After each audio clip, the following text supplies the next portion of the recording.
ஒரு கடாயில் 3 spoon oil விட்டுக்கலாம். ஆயில் நல்லா காஞ்சதும் ஆனியன் போட்டுக்கலாம். நான் ஒரு 2 ஆனியன் எடுத்துக்கிறேன்.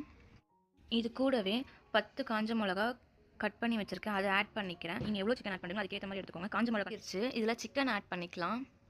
இந்த சிக்கன் செய்கிறதுக்கு உங்களுக்கு தக்காளி எதுவும் போடக்கூடாது, இஞ்சி பூண்டு பேஸ்ட் எதுவும் நீங்கள் ஆட் பண்ணாதீங்க. இப்போது நான் செய்கிற ஸ்டைல்லையும் நீங்கள் செஞ்சு பாருங்கள், சூப்பராக இருக்கும் டேஸ்ட்டு. மஞ்சத்தூள் ஆட் பண்ணிக்கலாம். நான் ஒரு 1/2 டீஸ்பூன் மஞ்சத்தூள் ஆட் பண்ணிக்கிறேன். இப்போது இதில் சால்ட் ஆட் பண்ணிவிட்டு நல்லா மிக்ஸ் பண்ணி விட்டுறலாம். 10 மினிட்ஸ் க்ளோஸ் பண்ணி வச்சுக்கலாம். தண்ணி எதுவும் ஆட் பண்ணாதீங்க. இப்போது நாட்டுக்கோழியாக இருந்துச்சுன்னா நீங்கள் அதுக்கேற்ற மாதிரி தண்ணி ஆட் பண்ணி வேக வச்சு எடுத்துக்கோங்க. இதுவே பிராய்லர் கோழியாக இருந்துச்சுன்னா தண்ணி தேவைப்பட்டால் மட்டும் நீங்கள் தண்ணி தெளித்து வேக வச்சுக்கோங்க. தண்ணி எதுவும் ஃபுல்லாக ஊற்றிடாதீங்க. இப்போது மிளகாய் கறி சூப்பராக ரெடி ஆகிடுச்சு. அதில் இருக்க எண்ணெய்லாம் பிரிஞ்சு வந்திருக்கு பாருங்கள். இப்போ